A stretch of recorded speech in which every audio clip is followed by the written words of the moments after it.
오늘은 먼저 말씀 따로 읽지 않고요. 쭉 1장부터 4장 서론 부분까지 쭉 말씀 읽어가면서 하나님 말씀 그대로 설명하며 나아가도록 하겠습니다. 예레미야 선지자는 유다가 멸망하기 전 수십 년간 예루살렘에서 예언을 했던 그런 선지자입니다.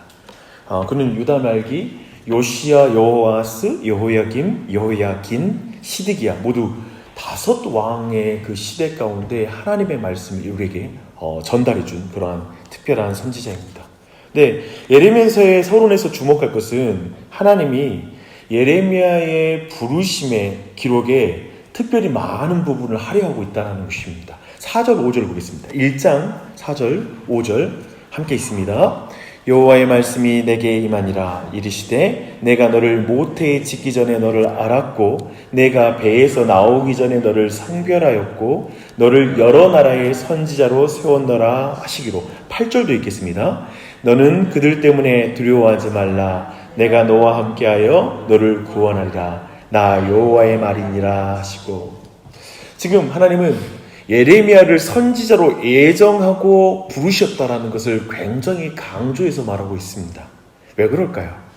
또 예레미야는 뭐가 그렇게 두려운 것일까요? 그래서 왜 두려워하지 말라고 지금 그의 부르심 가운데 먼저 두려워하지 말아라 라고 말하는 것일까요? 그것은 예레미야가 이 유다의 말기에 전하는 그 메시지와 그 메시지로 말미암아 그가 고통스러운 인생을 살아갈 거라는 것을 보시고 하나님이 주시는 말씀입니다. 근데 그가 어떤 메시지를 전했는지 한번 볼까요? 10절이에요.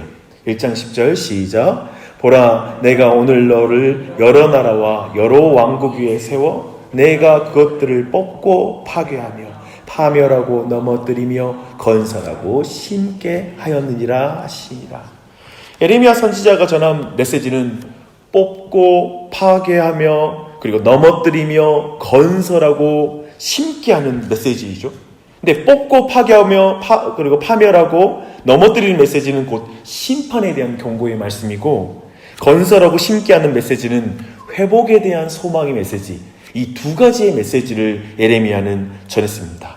특별히 하나님이 이제 유다를 바벨론을 통하여 심판할 것이니 그 바벨론의 심판을 그리고 그들의 정복을 순순히 받아들이라 라는 이런 예언을 했습니다.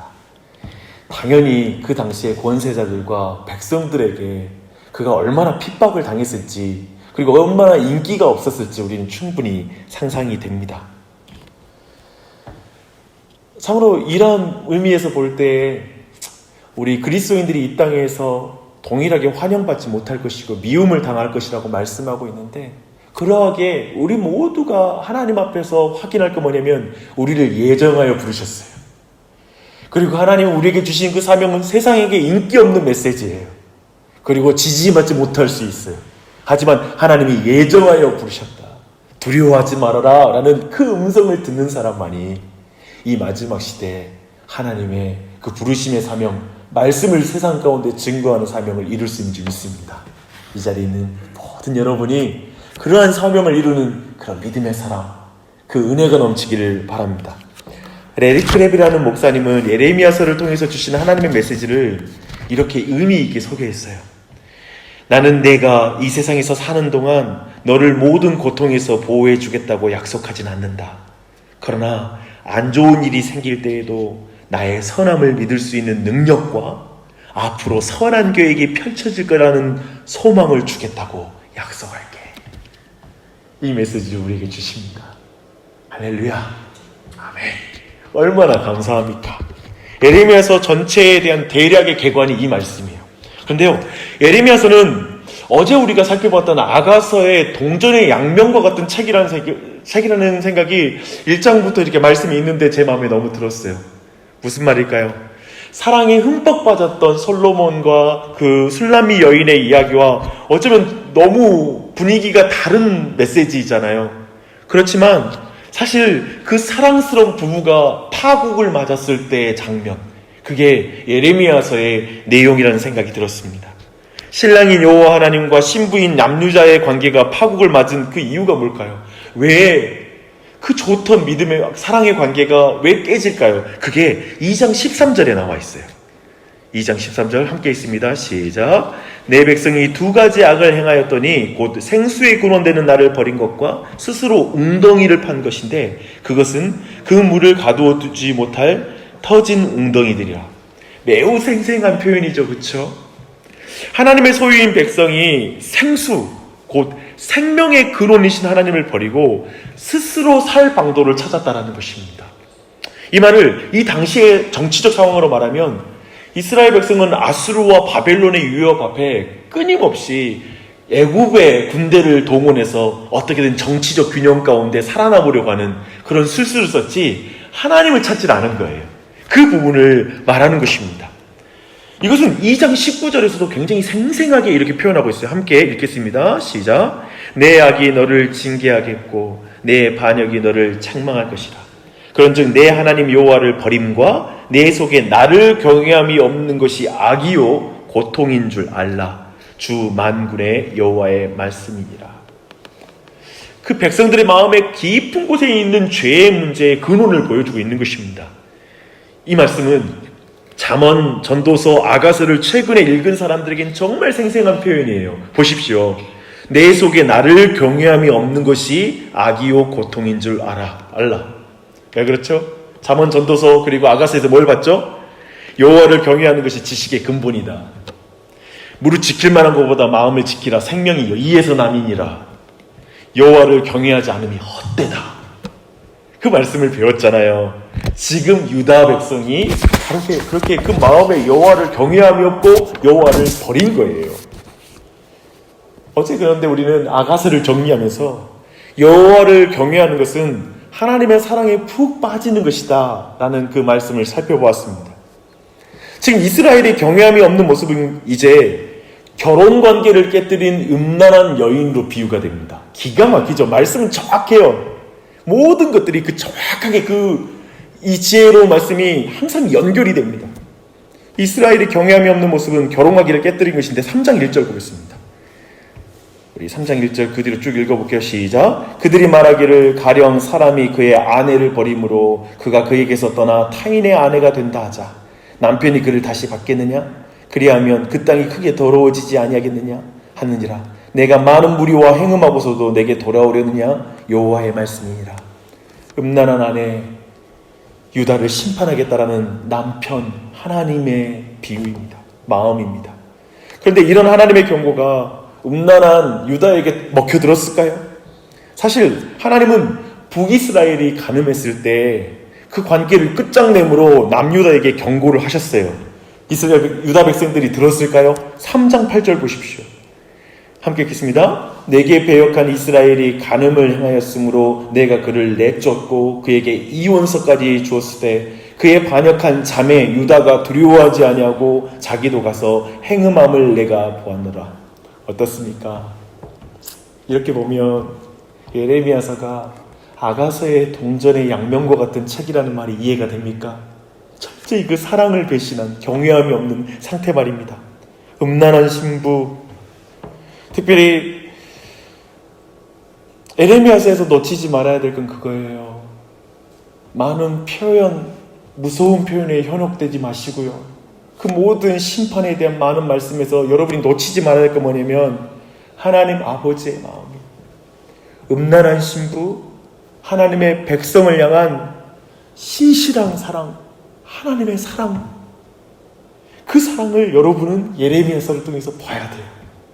그게 예레미야서의 중요한 메시지예요. 그 애타는 마음은 심판을 말하다가 갑자기 돌아오라는 말로 막 바뀝니다. 변덕스럽게 막 바뀌어요. 그래서 3장 12절 보십시오. 있습니다. 너는 가서 북을 향하여 이 말을 선포하여 이르라. 여호와께서 이르시되 배역한 이스라엘아 돌아오라. 나의 노한 얼굴을 너희에게로 향하지 아니하리라. 나는 긍휼이 있는 자라 노를 한없이 품지 아니하느니라. 여호와의 말씀이니라. 음란한 신부, 스스로 신랑에게 돌이킬 수 없는 신부를 향한 신랑의 간절한 그 마음은 마치 구걸하는 거지와 같습니다. 사랑을 구걸하는 거지. 제발 돌아와줘, 돌아와줘 라고 말하는, 자존심도 없고 뭐도 없는 그런 모습입니다. 그래서 스스로 신부를 향해 움직여버려요. 놀라운 일이에요. 3장 15절을 보십시오. 복음이에요. 내가 또 내 마음에 합한 목자들을 너희에게 주리니 그들이 지식과 명철로 너희를 양육하리라.